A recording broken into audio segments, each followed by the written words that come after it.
This paper is entitled Settlement and Seasonal Movement of Wolf River Tradition Population in Wisconsin's Northern Highlands, and it's been prepared by Catherine Egan Bruhy and Mark Bruhy of Commonwealth Heritage Group. It's being read by Mark. Wisconsin's Northern Highland geographical province is vastly different from surrounding phytogeographic areas. Aside from its heavily forested landscapes, its upper extent includes a remarkably dense distribution of lakes, vast wetlands, and rivers flowing southward to Green Bay and coastal Lake Michigan.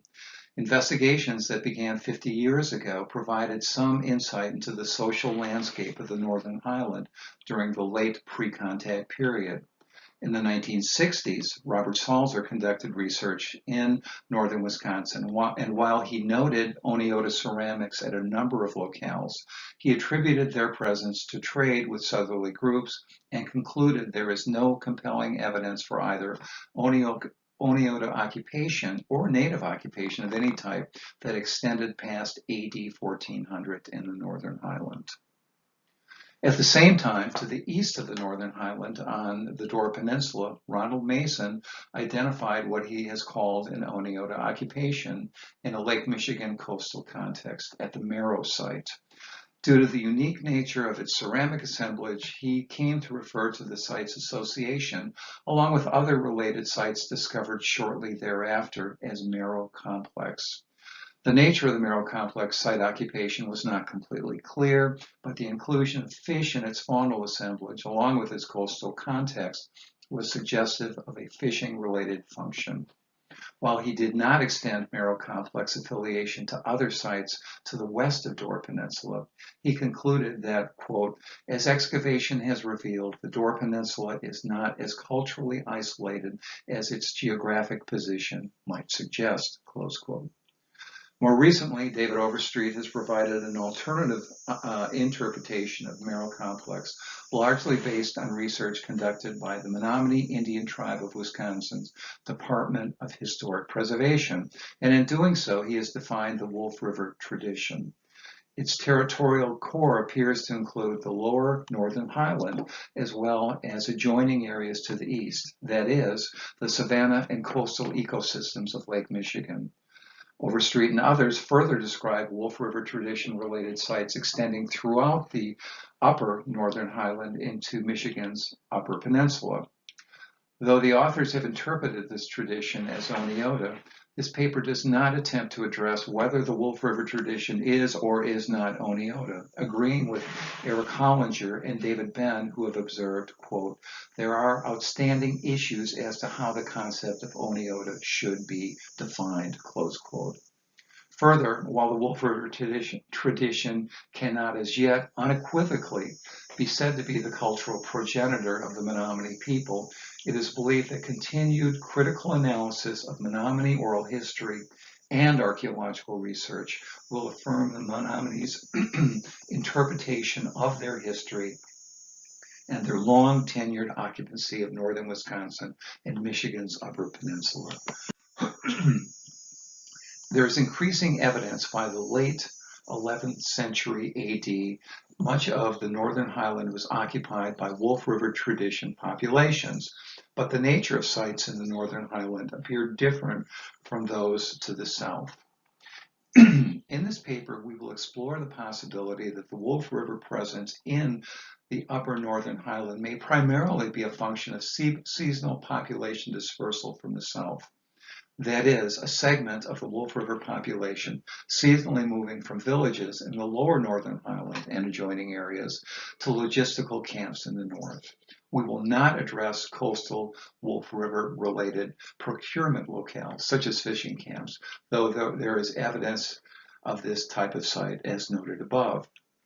Finally, we will address the importance of these logistical locales and their role in buffering risk within the Wolf River horticultural subsistence strategy.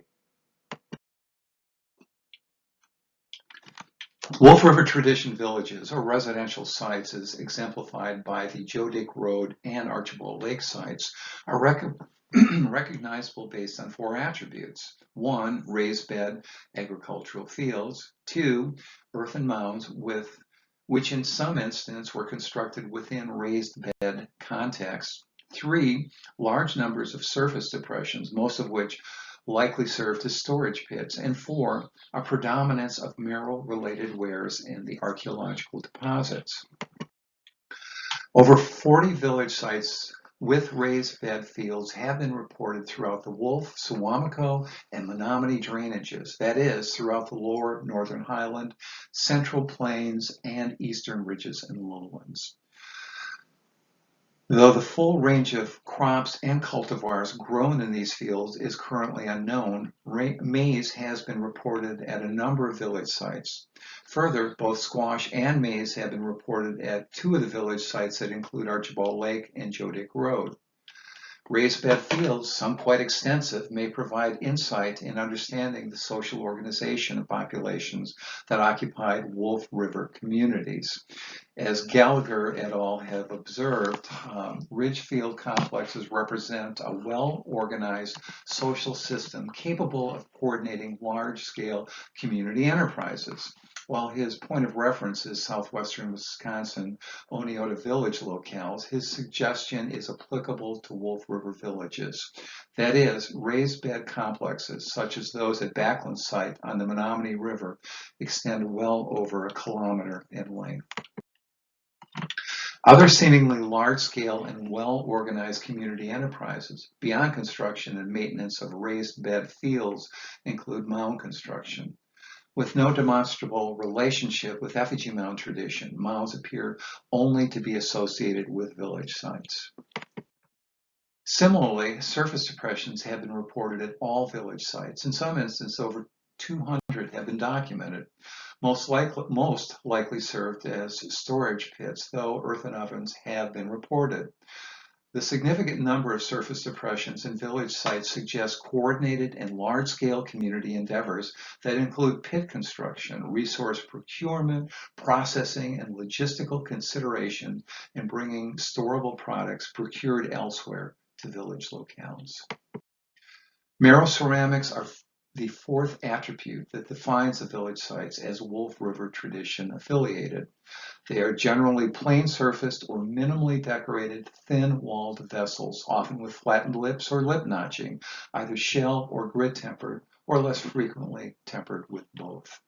Mason recognized stylistic variation within the marrow wares, and he concluded that as a ware, marrow is unique and its cultural affiliation unequivocally Oneota. Though the chronology of Wolf River village sites is incomplete because few have been excavated, dates thus far reported are broadly contemporary with other eastern Wisconsin Oneota locales. Specifically, several dates from village locales such as Archibald Lake and Big Eddy West range between the 11th and 17th centuries AD, consistent with what Mason suggested 25 years ago. That is, quote, "It is present as early as the 10th century, was going strong into the 14th, and left an imprint in the early historic period," close quote. Finally, though the precise size of Wolf River tradition villages cannot be estimated, the Archibald Lake site was found to extend over 26 hectares, and based on Overstreet's research, it is reasonable to suggest these village sites averaged no less than 25 hectares. We move next to logistical camps. If, as noted, Wolf River village locales are identified by 4 attributes, what are the attributes that logistical camps make these camps archaeologically recognizable? In addressing this question, we've reviewed a sample of 12 sites that appear to be logistical camps, all Wolf River related based on the presence of marrow ceramics. All are located in the Northern Highlands Highland Lake District, most north of the proposed territorial core. None of these sites appear to exceed 1 hectare in area, and though some include surface depressions, none, with the exception of the Isthmus site, exhibit the numerous and clustered surface depressions found at Wolf River tradition villages. The Zarling Lake site, as it's currently understood, is perhaps the best example of an interior logistical camp. It was the first such site investigated, and with 58 square meters excavated, it was tested to a greater degree than any of the others. That is, excavation at the other reference camps did not exceed 10 meters. The Zarling Lake investigation recovered a ceramic assemblage almost exclusively marrow-related. No evidence of raised bed fields was observed, and the site area appears less than 1 hectare. The remnants of 2 dwellings were identified, 1 surface depression was documented, and partial excavation found it to include charred fruit seeds along with significant densities of wood charcoal. Its function is thought to be a storage pit that was adaptively reused as an earthen oven or smudge pit. A suite of 6 radiocarbon dates from wood charcoal at 2 sigma calibration range from AD 960 to 1600. While 6 centuries of use by a single cultural tradition is problematic, future investigation will likely clarify site chronology. The nature of faunal and floral remains suggests a summer occupation. Floral materials from refuse-related features include cherry, blackberry, raspberry, and elderberry. Turtle was the only identified faunal taxon. However, many unidentified specimens exhibited butchering marks. Worthy of note, the site is located on a ridge that separates 2 lakes, one which lies in the Wolf River drainage and the other in the Oconto River drainage. While the site's procurement function is unclear, located amid an abundance of lakes and wetlands, it is most plausible that a range of aquatic resources, as well as fruits, were likely the procurement focus. Additionally, with its location at the juncture of 2 navigable water bodies, watercraft certainly played an important logistical role in the movement of resources to the south. The Treaty Tree site is located on the Bruhy River, a highly navigable and major tributary of the Menominee.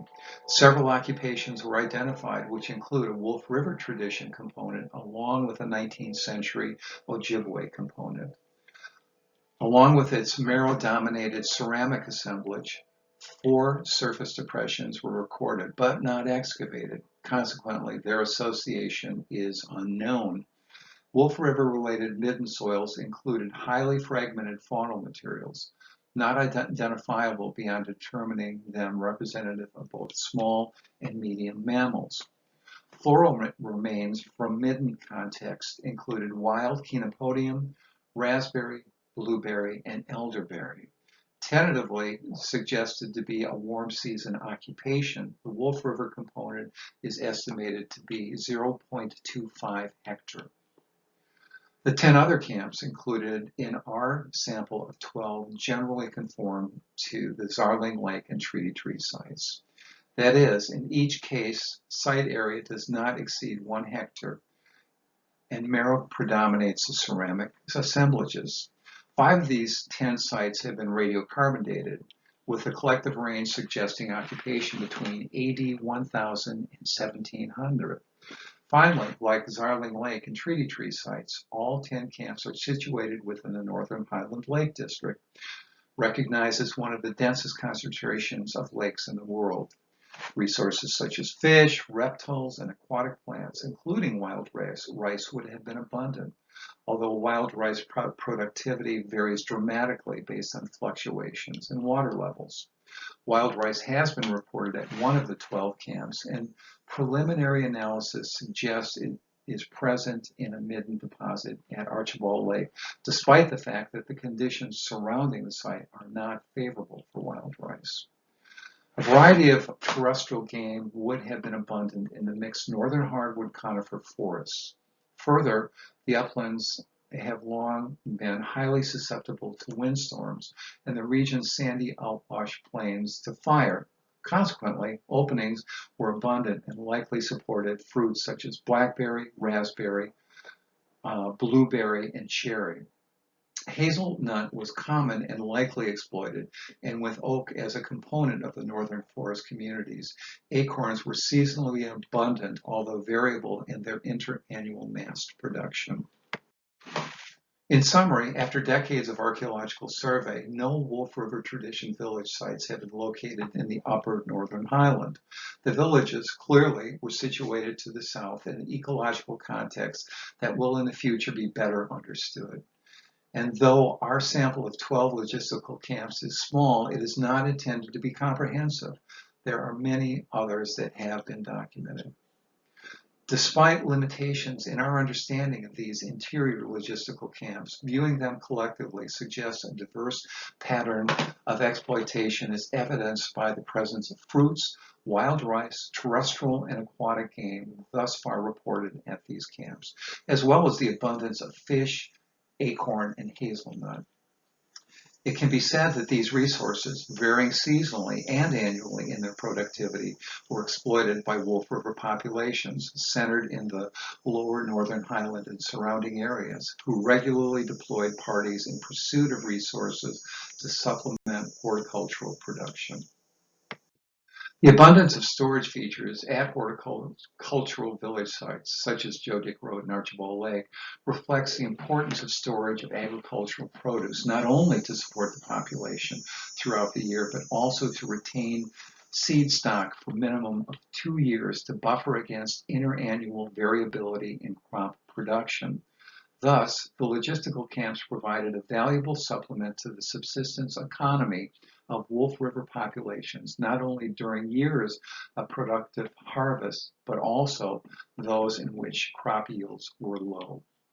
In addition to the risk buffering afforded by physical storage, Wolf River logistical camps provided two important risk buffering strategies to offset the risk of horticultural production.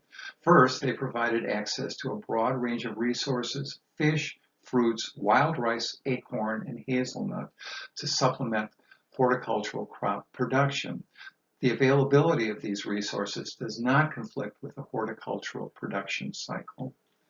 Additionally, while there have been limited macrobotanical analysis of Wolf River archaeological deposits, analysis of flotation samples from these sites and terminal woodland sites from the region has failed to produce evidence of the use of Eastern agricultural complex taxa that provided a valuable buffer to the horticultural adaptation of other late pre-contact horticultural populations in this region.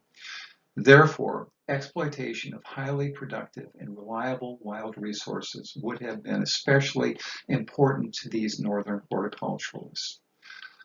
Notably as well, while resources such as acorn and wild rice are variable in their annual productivity, this variability was surely recognized and incorporated into annual subsistence decision-making. Importantly as well, the variability was not linked to variability in horticultural productivity. The second buffering advantage afforded by these logistical locales is that they are spatially disparate from the horticultural villages. This is especially important for sedentary horticultural and agricultural populations, as a focus on locally available wild resources would lead to a rapid overexploitation of these resources. Thus, it is not only the ecological value of the Northern Highland, but also its physical separation from the Wolf River village sites that provided additional and necessary value to the overall security of the subsistence regime. Thus, the procurement practices reflected by these logistical camps, both interior and coastal, are critical to understanding the Wolf River tradition's territorial extent and will have bearing on the tradition's relationship to historically identified tribes. Overstreet has described the application of agroforestry to Wolf River villages and discussed Knippaway's village as a historic Menominee analog to Wolf River village organization. Similarly, Allison Skinner's documentation of Menominee oral history, recorded nearly a century ago, may offer an analog to Wolf River logistical camps and their relationship with village sites. That is, a relationship between coastal and interior sites which, as it was explained to Skinner, goes back to ancient times. Thank you.